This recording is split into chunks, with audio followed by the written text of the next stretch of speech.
This is KMJ at KMJNow.com or wherever you stream. Welcome to the Marc Kapetan Show. This is attorney Marc Kapetan, your host. Today's show is brought to you by the Kapetan Brothers Law Firm. We've been serving the Central Valley since 1995. If you or anybody you know has been injured in an auto accident, a truck accident, or a motorcycle accident, give us a call at 559-498-8000. Or if you've been arrested or cited for a criminal offense, or cited by a code enforcement officer, which we're going to talk about here in a little bit, give us a call, 559-498-8000. Kapetan Brothers, we are the Valley's law firm. Folks, in December of 2022 actually, my next guest was on routine patrol in her duties as a code enforcement officer for the city of Reedley. After noticing a garden hose sticking out of a warehouse smack dab in the middle of the city, she knocked at the front door to investigate and was met by Chinese foreign nationals in lab coats and surgical gloves. What came next is the tale of spy novels and biowarfare movies, as my guest unveiled the operation of an illegal biological laboratory housing samples of the most dangerous biological diseases known to man. Her revelation shocked the nation and became the attention of not only the public, but members of the House of Representatives who, in a rare bipartisan investigation, found that the lab had ties to the Communist Party of the People's Republic of China, possibly, and to a foreign national, Chinese national, who was wanted for crimes in Canada. That person, under the alias David He, a fake name that he used, has pleaded not guilty to government charges that arose out of his alleged operation. The truth of his guilt or innocence we will not discuss here today, and I want to make that perfectly clear. We are not discussing his guilt or innocence at all. What is true is the apparent lack of urgency by the FBI and the Center for Disease Control to investigate and to protect you, the citizens of this country. Regardless, the intrigue of the story and the dedication of my next guest cannot be overlooked. So I would like to welcome to the Marc Kapetan Show, from the City of Reedley's Code Enforcement Unit, the super sleuth who discovered the Reedley Biolab, Jesalyn Harper. Welcome, Jesalyn. Thank you. Thank you for having me. Was that a little bit too much, or is that sort of how it is in your head too? It's pretty much it. It reads like a movie script, doesn't it? Really does, right? Yes. Okay, so let's explain some of that movie script. You work for a small, really city agency that does just code enforcement. You're looking for what, building violations and health violations and stuff? Yes, pretty much. We're a really small city, a population of 25,000 people. We're such a small city that I'm the only full-time code enforcement officer for the whole city. No kidding. Yes. So I called it a unit. It is you, basically. It is me, and then I do have a part-time officer that helps on the weekends. Wow. When I'm at home. So wow. It's a very small city, small agency. And so to have something like this pop up, for us to find it, makes it even more extraordinary when you think about how small Reedley is for a community. Okay, so the beginning of this mystery, this spy, novel movie that we're talking about. You've been on duty as the code enforcement officer for how long? Oh, so that's the other funny part about this. I found the lab in December of 2022. I was hired by the city of Reedley in September of 2022. Oh, see, I thought it had been about a year, so it's been literally a few months. I literally was enforcing on this lab during my entire probationary period with the city of Reedley. Folks, this is going to be exciting, too, because think of it. You're a young lady that is brand new in her job and doing code enforcement. This is your first sort of enforcement type job? I've been in code enforcement at that point of time for almost 5 years. Okay. As an officer out in the field, about 2.5 years. Right. So still pretty new. I mean, there's officers that I've trained with that have been in code enforcement for 20 years. So pretty young pup for the code enforcement So world. this young pup is riding around, driving around, walking around the city of Reedley, and you come upon a warehouse that is literally in the middle of the city, and you notice what? So what I noticed on the backside of this building was there was a green garden hose. It's now kind of the infamous green garden hose. There was a hole that was drilled through the wall, and the green garden hose was being fed through it. I couldn't see what it was connected to, but it was obvious that someone had done it to get plumbing into that portion of the building. An obvious code violation, right? This is a plumbing code violation. You're going to go knock on the door and basically say, hey, I may have to write you a citation, or I'm going to have to just take a look at this, go ahead and fix it. If you don't fix it, it'll be a $50 fine or whatever it is in the city of Reedley. Yes. Right. And so one of the things I noticed, though, because I actually pulled up to the garden hose and got out of my vehicle to go and look, when I got out of my vehicle, there was an odor. And I'm kind of surprised we didn't get a complaint for the odor that was around this building. I couldn't identify it right away. It smelled somewhat familiar, but it was just... Like what? Well, I knew it smelled a little bit like urine and kind of like wet shavings. And the reason I recognized the smell is growing up, we had 2 pet rats. Oh. And I didn't connect it at that point of time at all, because the last thing you expect is to find what I found in the building. I had a girlfriend with a guinea pig. I know exactly what you're talking about. It's just a little almost urine-y, musty type thing. Yes, but multiply that by 1,000 is what I was smelling behind the building. Oh, wow. And so I thought, I did think it's a horrible odor, and I think this smells familiar. What is this? And so having the authority to go and knock on the door and request an inspection, the hose is really what got that process going. It wasn't until I was inside the building that I found out what the actual odor was, right. And it made sense at that point of time. Okay, so the infamous, as they say now, because the Senate here or the House of Representative hearings, etc., the infamous hose leads you to go knock on the door. You knock on the door, and who answers? What happens? So a woman answered the door, and immediately she was dressed in a white lab coat. She had gloves on. She had a surgical mask. She appeared to be of Asian descent. I had no idea who she was at that point of time. Did you have a clue in any public record as to what was supposed to be going on in that warehouse? Our understanding at the city was that warehouse was supposed to be vacant. Oh, wow. That the owner of the property was only utilizing this other section for their business, and then a recycling center was using part of the parking lot, but the actual warehouse was supposed to be empty and vacant. Yeah. So I was surprised someone even answered the door. But they answered the door, and how scary is it that now they're in a lab coat? I mean, you're talking fully protected lab coat, gloves, mask, all that kind of stuff. Yes, and I will say when she answered the door, a red flag went up, but I didn't go into full panic or concern mode because Reedley is an ag city. We have a lot of agriculture, and when processing food, which this warehouse was originally used for, it was a food processing, it wasn't too big of a red flag because they do wear PPE whenever handling food and so forth. Right. So seeing that, you're not automatically thinking, oh, there's an illegal biosafety lab in this warehouse, or anything. So I said, oh, hello. I introduced myself, gave her my title, and said, we found this garden hose on the backside. This is a plumbing code violation. I need to do an inspection. And right away she said, well, I'm sorry.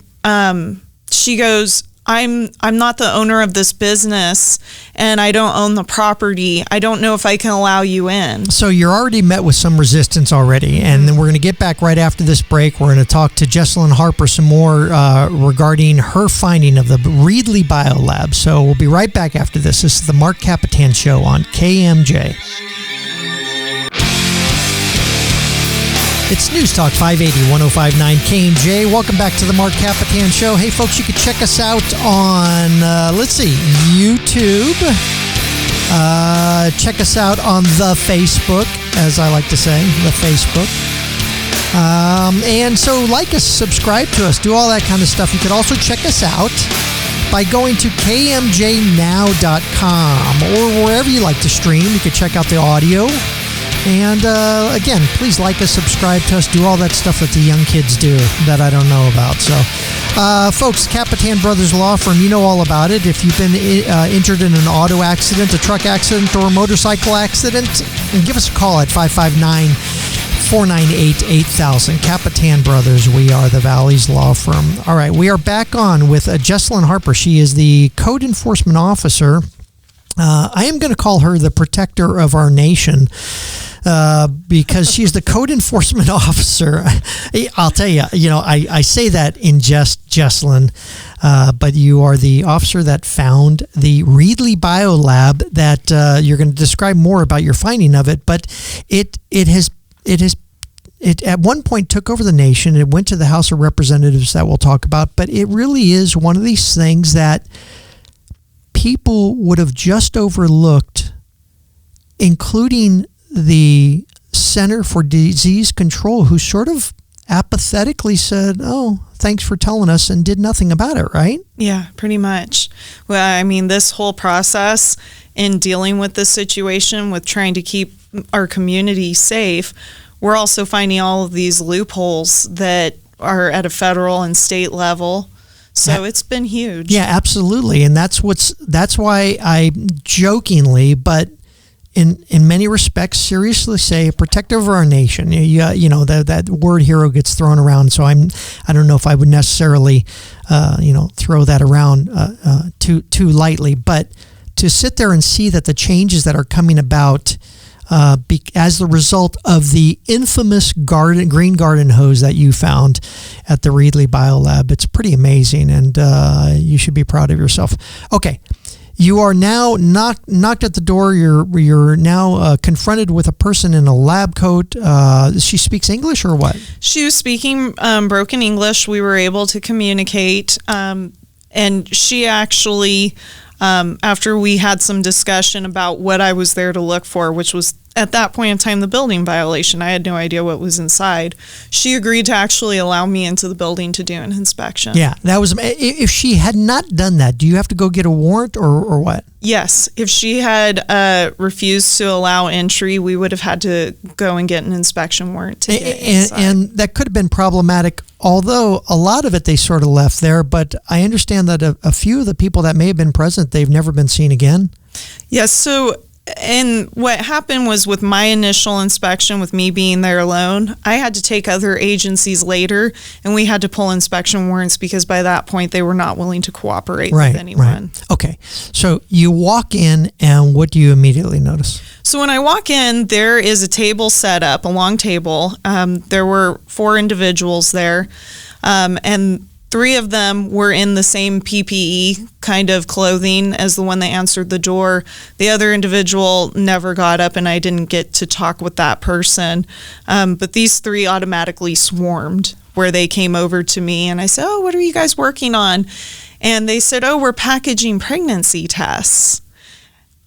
You're never prepared for that answer. And so, yeah, exactly. And you mean swarm like they were going to come straight to you instead of you stepping in further, basically. They're going to be all over you and try to get you out as quickly as possible. Yes. They came over kind of asking what was going on and so forth. I think the 2 that were inside the building were a little startled that I was allowed into the building. Right. So I said, wow, I never expected anyone to be making pregnancy tests. And they're like, yeah, we have some orders we need to fill. So we're packaging them to ship them out to fill orders. Wow. And so, because at this point of time, these items were still for sale on Amazon. They hadn't been, limited. Yeah, they had set up a whole fraud, a fraud scheme, or allegedly, I'll say as an attorney, fraud scheme, that they were taking American pregnancy kits and COVID testing kits, rebranding them under their own name and selling them as their own without any type of FDA approval. is the allegation, right? That's the allegation at this point of time, which is misbranding of medical products. Right. But you found something way more than a few testing kits and stuff like that. Yes, that was just in the beginning. Now, where we entered into the building was not located where the garden hose was. We had to walk down the whole length of the building to get to the very end. And luckily, that's where they decided to put that green garden hose, or I might not have seen what was actually in the building. So as we're walking through, not being trained in any of this, I walked past a centrifuge machine, which is used for, blood and chemicals and so forth. I walked by a biosafety cabinet that was not set up for application, but obviously they had used it at some point of time. And then we walked into the old cold storage room, which was used for this produce warehouse. And that was where, as we continue to go back, that smell I discussed got worse and worse. And so when I walked into this giant room, there was literally all the remnants of this illegal biolab being stored in this one room haphazardly everywhere. And I was literally there trying to process what I was seeing, but stay calm at the same time too, because at any point in time they could have said, you need to leave, you need a warrant, and I would have had to leave. Well, okay. But let me ask you, because you say stay calm. You're in a warehouse. I'm sure it's not the most brightly lit thing or whatever it may be. You're getting this smell of, whether you call them mice or something, because I understand that what you found was about 1,000 mice, many of them dead, so you got a smell of death. You have these foreign nationals that are speaking broken English that are trying to confront you and trying to get you out of there. Are you fearing more than I'm going to have to leave and go get a warrant, or are you having personal safety fears? I was starting to have personal safety fears because I was all by myself on top of it. So walking in there, my heightened alert system was at full gear of what is this, and I was at alert, but not understanding what the threat was at that point of time either. But even that's scary in and of itself, right? Because you're sitting here going, I have no idea what's going on. It must all be swirling around your head. Yes, and I'm looking around just seeing code violation on top of code violation. And, along the wall as we're walking, she's leading me to where the garden hose is. As we're walking by, I see all this hazardous electrical that's been installed, obviously without permits. And then here are all the freezers and refrigerators. And there's just tons of these cold storage freezers and very low cold storage freezers filled with basically samples of what?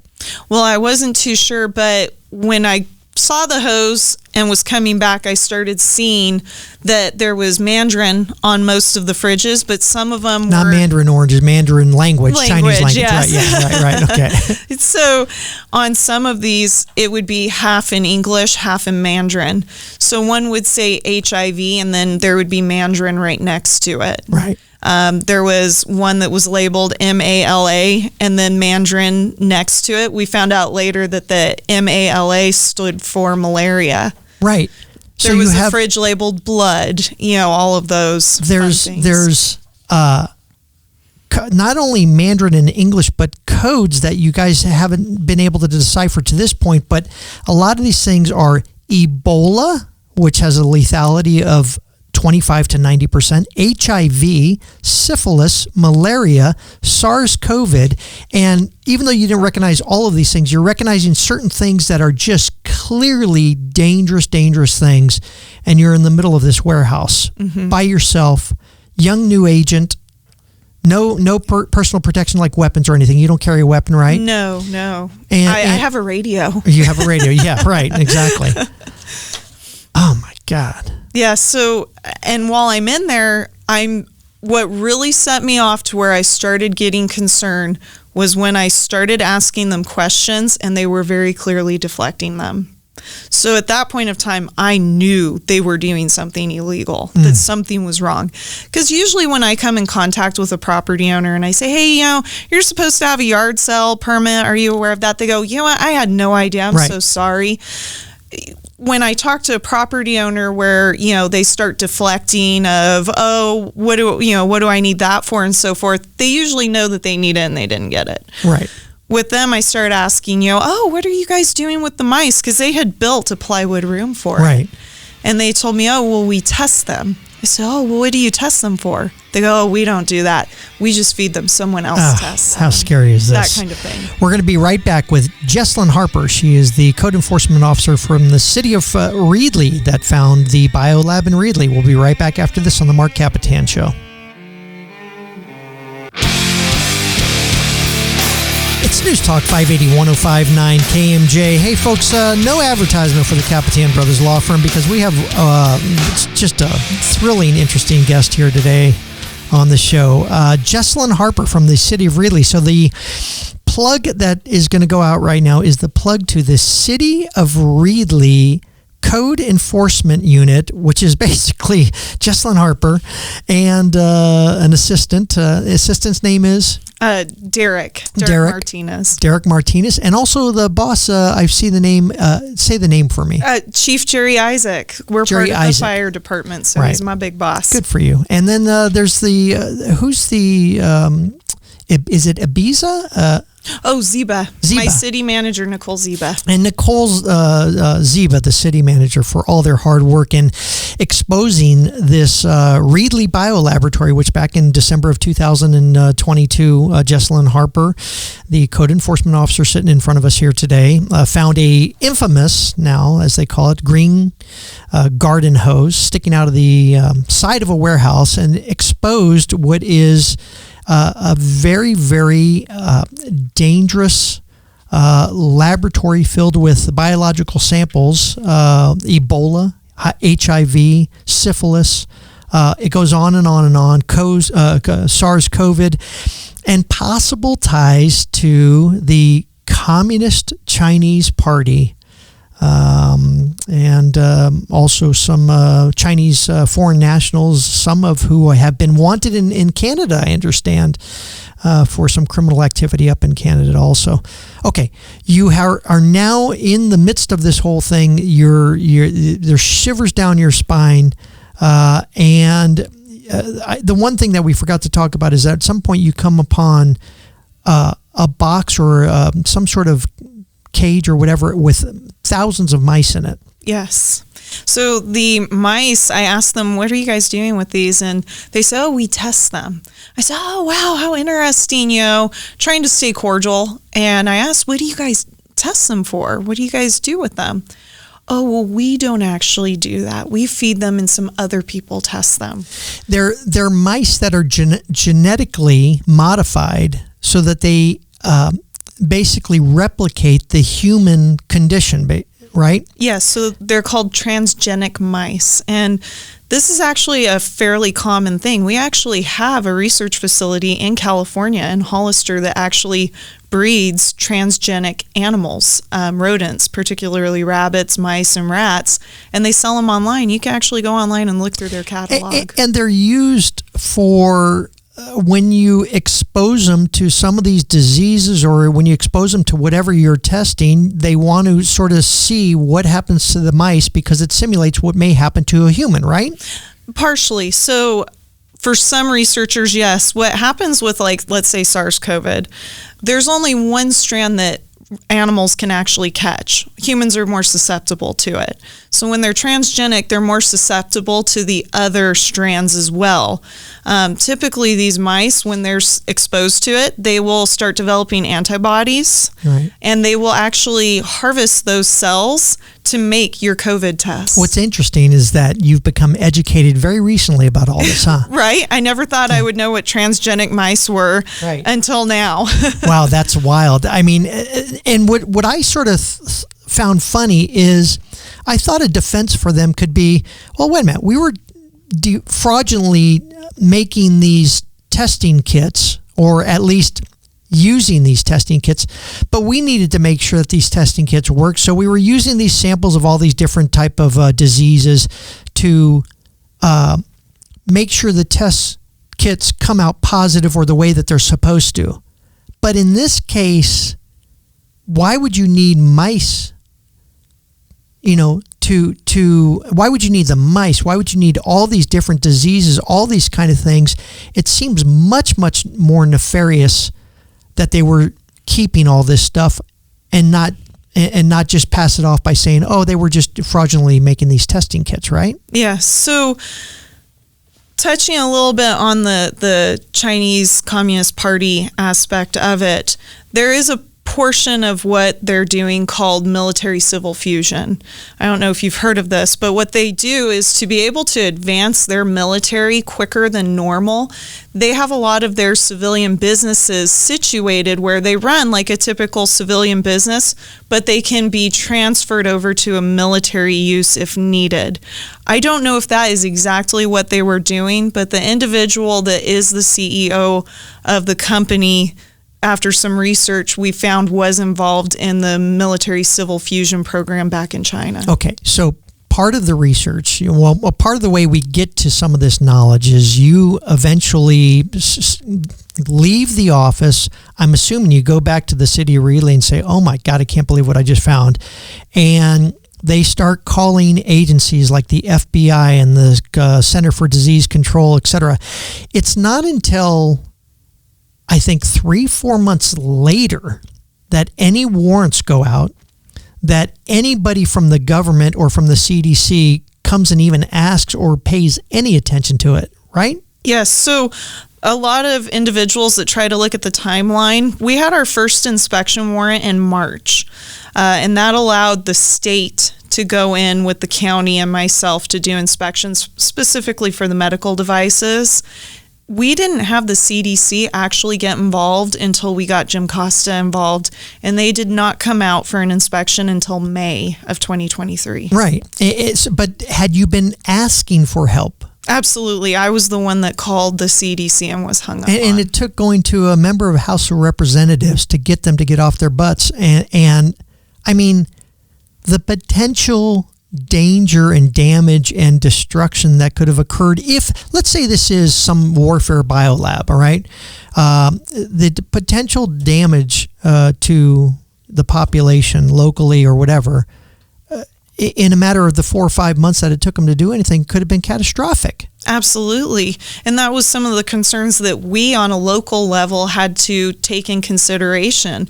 We were in a situation with the hazardous electrical. There could have been a fire where, if these sealed refrigerators had opened, these items could have defrosted and been active.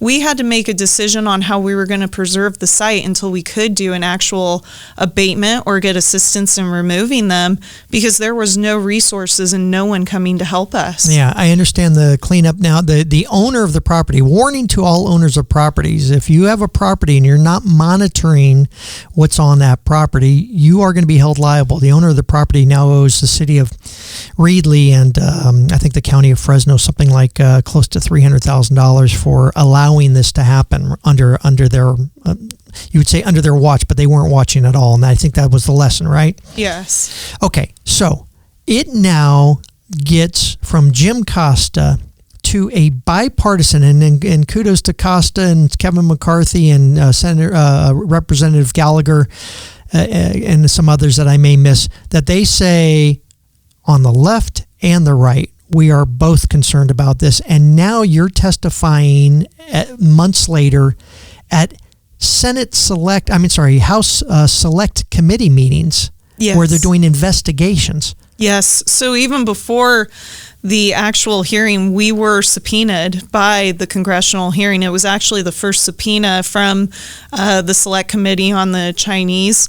It was their first subpoena, and they actually came out to Reedley to go through my casework to help with their investigation on what happened in Reedley. So the committee that is investigating the Communist Chinese Party, basically, was started because of this event? They existed prior, but they hadn't had a situation where they needed to issue a subpoena to take documents and look further into it. So once they came out and did our investigation and submitted their findings to the committee, they decided to have a hearing.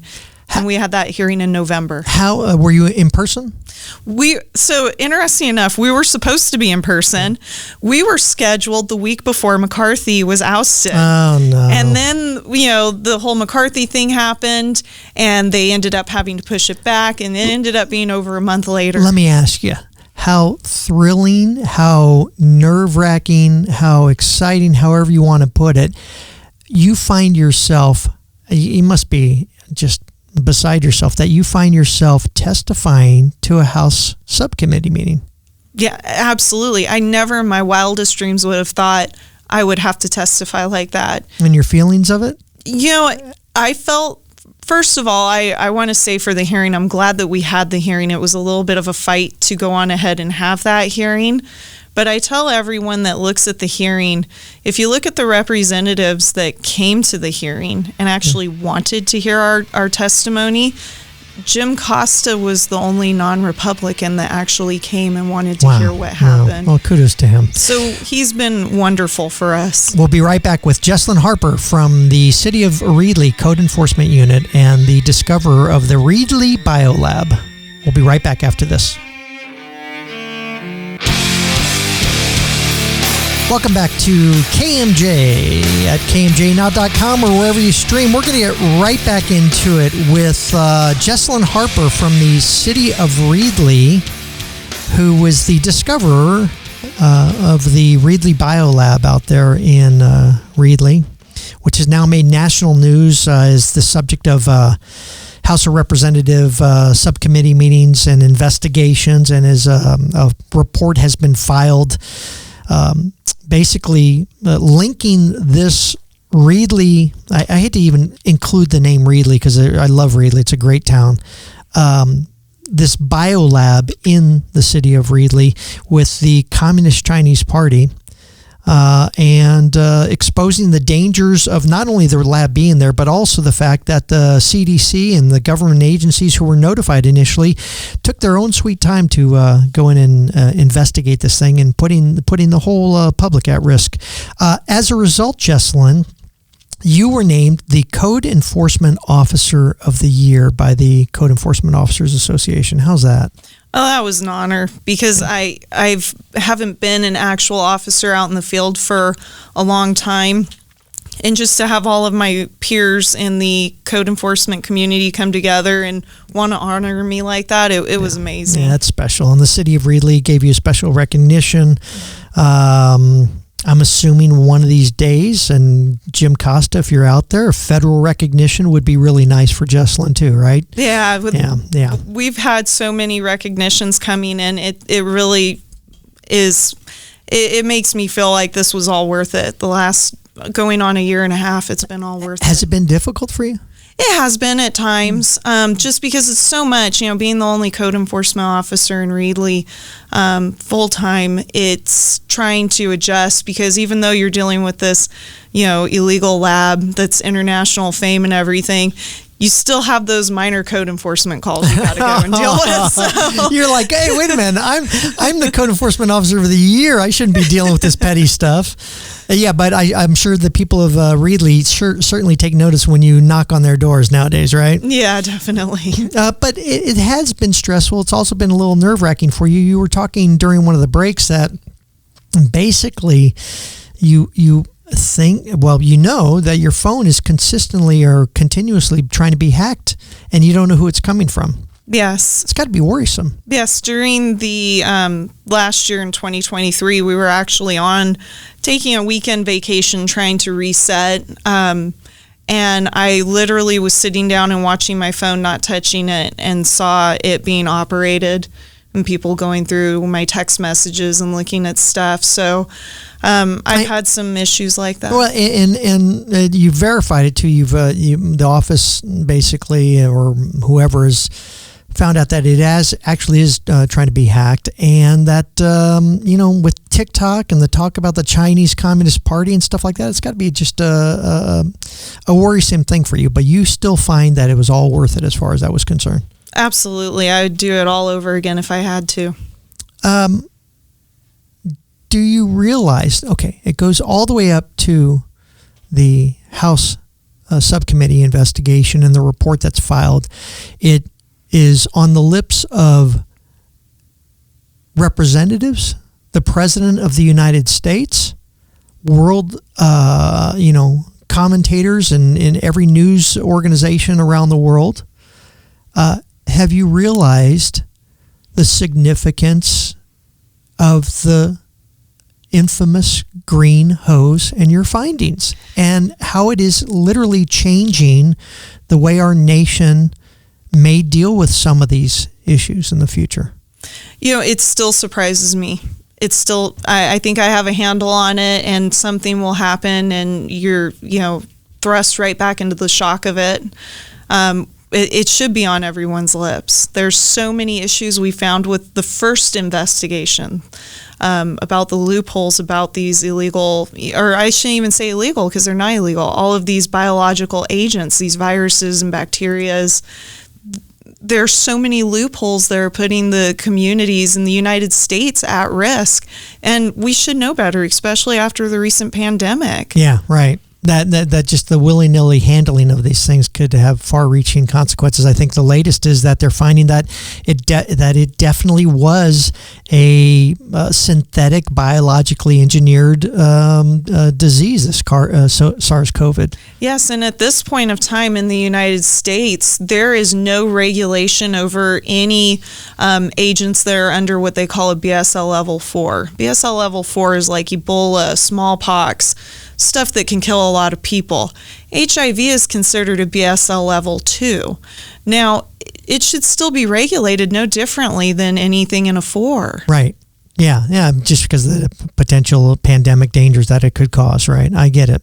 Listen to you. I know, right? It's weird. It's weird looking at, seeing you talk. I just met you, but to hear the education that you've garnered over the past 2 years of dealing with this, it's just shocking. You're a great spokesperson for this whole issue. Thank you. All from a young little girl from Sanger High School who volunteered for the Special Olympics, was in the French Club, the Key Club, the Writers Club, the Art Club, went to Klamath Community College, and wanted to be a freelance, and is a freelance book writer, right? I was, yes. I put that kind of on hold while I was working on my degree, but yes, I actually am a published author. But and it's what are the books that you've had?